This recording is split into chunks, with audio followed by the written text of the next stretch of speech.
Good morning সবাইকে। সবাই কেমন আছো? আশা করি সবাই খুব ভালো আছো। আমিও ভালো আছি। হ্যাপি উইথ শোভনার আরেকটি ব্লগে তোমাদেরকে স্বাগত। কাল রাত থেকে সেই যে বৃষ্টি শুরু হয়েছে, এখন বাজে দুপুর 10টা, কিন্তু বৃষ্টি থামার নাম নেই। এদিকে বাড়িতে আসবে দুজন অতিথি, তাদের জন্য একটু রান্নাবান্নার তোড়জোড় তো শুরু করেছি। বৃষ্টি মাথায় নিয়ে তারা তো আসবে, কথা দিয়েছে, কিন্তু বৃষ্টিটা কমলে তাদেরও একটু আসতে সুবিধা হয়, এই আর কি। তো এই যে আনাজ কাটতে বসে গেছি। আনাজ আজকে কিছু কাটার নেই, শুধু এই যে আলুই কাটতে হবে, কারণ আলুরই ভ্যারাইটি সব করব আজকে। প্রথমে ভেবেছিলাম বৃষ্টি যখন পড়ছে আজকে একটু খিচুড়িই বসিয়ে দিই, কিন্তু ভাবলাম অতিথিকে ডেকে যদি খিচুড়ি খাওয়াই তাহলে তারা কি ভাববে, যে দেখো বৃষ্টির দিনে এসছি বলে খিচুড়ি খাইয়ে ছেড়ে দিল। তাই আর খিচুড়ি করলাম না। তাই আজকে করব একটু আলু ভাজা আর একটু মাংস, আর সাথে যদি আর একটু কিছু করতে পারি তাহলে সেটা করব। তবে এখনও পর্যন্ত ঠিক করিনি কি করব। তো চলো তাড়াতাড়ি করে আলুটা কেটে নিই। তাই জন্য আলু ছাড়াতেই বসে গেছি। আর আমি এই যে ঝুড়ির ঢাকনাটা নিয়ে নিয়েছি। এর মধ্যে আলুর খোসাগুলো ফেললে কি হবে, এগুলো সমেত ডাস্টবিনে ফেলে দিতে পারবো, মেঝেটা আর ময়লা হবে না। আর এই আলু ছোলা নিয়েও আমার কিন্তু একটা গল্প আছে। সেটা হলো এই যে আলু ছুলছি দেখছো, যে আলু ছুলনিটা দিয়ে, এটা দিয়ে কিন্তু আমি বিয়ের আগে কোনোদিনই আলু ছুলিনি। আমি শুধু বটি দিয়েই আলু কাটতাম এবং বটি দিয়েই সমস্ত সবজির খোলা ছাড়াতাম। কিন্তু বিয়ের পরে হঠাৎ এসে দেখি এই দিয়ে আলু ছাড়াতে হবে। আমার তো মাথায় হাত, এই দিয়ে আমি আলু ছাড়াবো কি করে। প্রথম সত্যি পারতাম না, কিন্তু এখন 8 বছরের অভ্যাসে এটা ছাড়া এখন আমি আলুই কাটতে পারি না। যতই থাকুক বটি, কিন্তু এটা দিয়ে আমাকে আলু ছাড়াতেই হবে, কারণ বটি দিয়ে আমি এখন আলু ছাড়াতেই পারি না। তো যাই হোক, তোমাদের সাথে কথা বলতে বলতে এই যে আলু ভাজার আলু কাটা হয়ে গেছে। এটাকে ভালো করে ধুয়ে আমি নুন হলুদ দিয়ে মাখিয়ে রেখে দিলাম।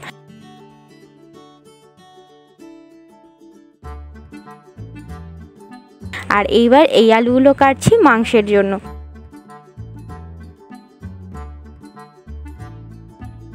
মাংসেতে শুধু আলু কাটলে হবে না, তো এই যে আলু কেটে পেঁয়াজগুলোকে ধুয়ে পেঁয়াজগুলোকে কেটেও নিলাম। আর আদা রসুন তো আমি বেটেই রেখেছি আগে, তাই জন্য আর কিছু কাটা নেই, সমস্ত কিছু মোটামুটি কাটা হয়ে গেল। শুধু এই পেঁয়াজ কাটলাম একটু ডালের জন্য আর একটু মাংসের জন্য।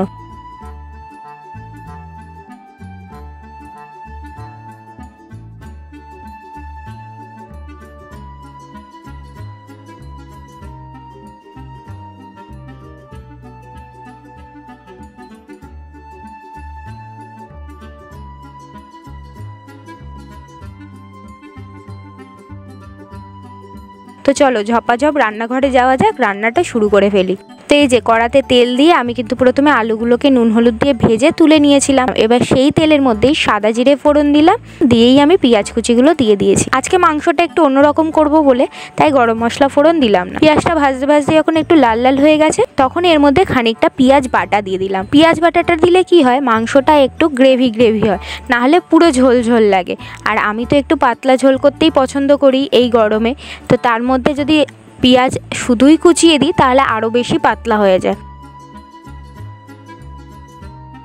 তো পেঁয়াজ বাটাটা দিয়ে একটু ভালো করে ভাজা ভাজা যখন হয়ে গেছে, তখন তার মধ্যে এই যে রসুন বাটা আর আদা বাটা দিয়ে দিলাম। দিয়ে এবার ভালো করে এটাকে কষবো।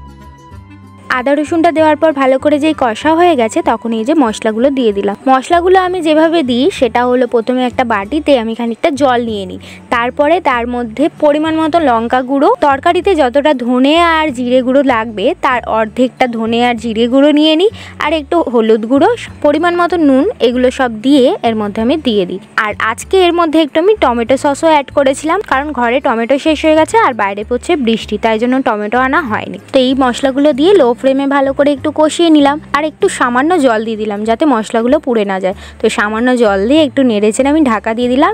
ঢাকাটা দিয়ে মশলা কষলে এই যে পেঁয়াজগুলো এগুলো নরম হয়ে যায়, আর যদি টমেটো দাও তাহলে টমেটোটাও নরম হয়ে যায়। দেখো এই যে কষা হয়ে গেছে, ওপর থেকে তেল ছেড়ে দিয়েছে।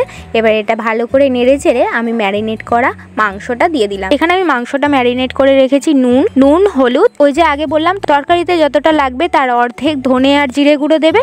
তো ওই যে তরকারিতে অর্ধেক দিয়েছি আর অর্ধেকটা এই মাংসের মধ্যে দিয়েছি, দিয়ে ভালো করে মাখিয়ে নিয়ে ওপর থেকে একটু সর্ষের তেল দিয়ে ভালো করে মেখে নিয়েছি।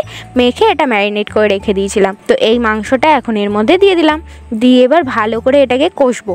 তো এটা দিয়ে ভালো করে ঢেকে এটাকে কষছি। ঢাকলে কি হবে, মাংস থেকে যে জলটা বেরায় সেই জলটা বেরাবে, আর সেই জলেই কিন্তু তোমার মাংসটা কষা হয়ে যাবে আর কিছুটা সিদ্ধও হয়ে যাবে।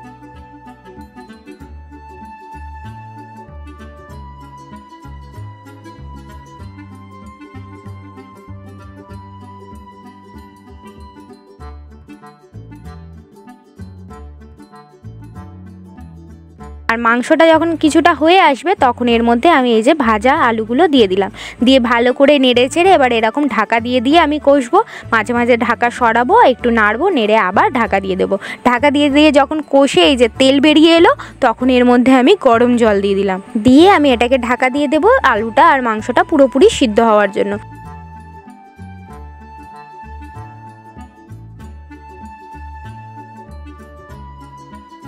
এই যে রান্না করতে করতে গ্যাস শেষ, তাই জন্য এই যে কর্তামশাই সিলিন্ডারটা পাল্টে দিল। আমি এই সিলিন্ডারে এটা নবটা লাগাতে পারি না, সত্যি কথা বলতে ভয় লাগে, তো ওই লাগিয়ে দেয়। আর যখন ও থাকে না, যদি শেষ হয়ে যায় সেদিনকে বাইরে থেকে খাবার এনে খাওয়া হয়, কারণ সেদিনকে ঘরে আর রান্না করি না। তো যাই হোক, ও তো লাগিয়ে দিয়েছে আর ও টেস্টও করে নিল ঠিকঠাক জ্বলছে কি না। তো আমার আলু মাংস পুরোপুরি এই যে সিদ্ধ হয়ে গেছে। এবার আমি এটাকে নামাবো। নামানোর আগে খানিকটা গরম মশলা গুঁড়ো দিয়ে একটু ফুটিয়ে এই যে এটাকে নামিয়ে নিলাম।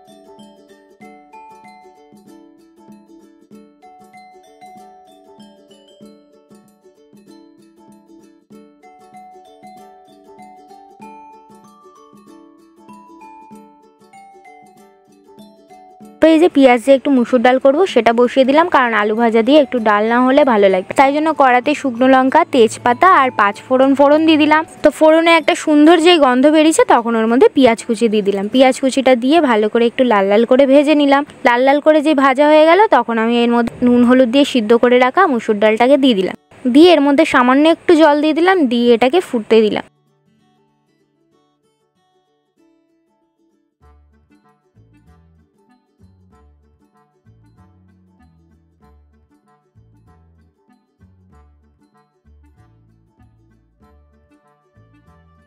তারপর এটা ভালো করে একটু ফুটিয়ে নিলাম, ব্যাস আমার ডালও রেডি।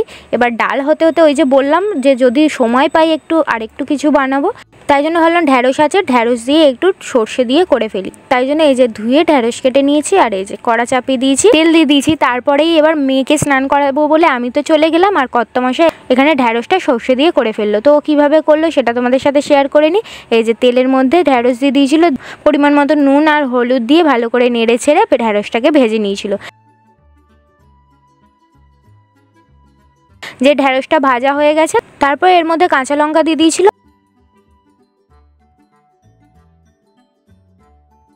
আর আজকে সর্ষে বাটাবুটির ঝামেলা করিনি, ওই যে সর্ষে গুঁড়োগুলো পাওয়া যায় না, সেই গুঁড়োই ছিল ঘরে, সেটাকে গরম জলের মধ্যে একটু ভিজিয়ে রাখা হয়েছিল। সেই গুঁড়ো সর্ষেটাই ঢ্যাঁড়সের মধ্যে ঢেলে দিলাম, জাস্ট একটু ফুটিয়ে নামিয়ে নিলাম, ব্যাস রেডি হয়ে গেল ঢ্যাঁড়স সর্ষে। তো চলো আজকে ফুল কি রান্না করেছি সেগুলো একবার তোমাদেরকে দেখিয়ে নিই। ওই যে ঢ্যাঁড়স সর্ষে করলাম, সেখান থেকে ঢ্যাঁড়স ভাজার পরে মেয়ের জন্য এই যে তুলে নিয়েছিলাম।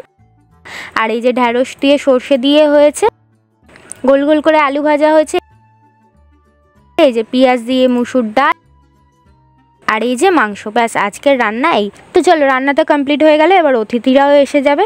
আর আজকে ভিডিও করব না, কারণ ওদের সাথে একটু আড্ডা দেবো, আর ওরা ক্যামেরার সামনে অতটা আসবে, তাই জন্য আর ভিডিও হবে না। তো চলো আজকে ভিডিওটা এই পর্যন্তই। যদি ভিডিওটা ভালো লাগে তাহলে অবশ্যই লাইক করে দিও, কমেন্ট করে জানিও তোমাদের কেমন লেগেছে। আর যারা নতুন তারা সাবস্ক্রাইব করে পাশে থেকো। আজকে বিদায় জানাচ্ছি, দেখা হবে পরের একটা ভিডিওতে, টাটা।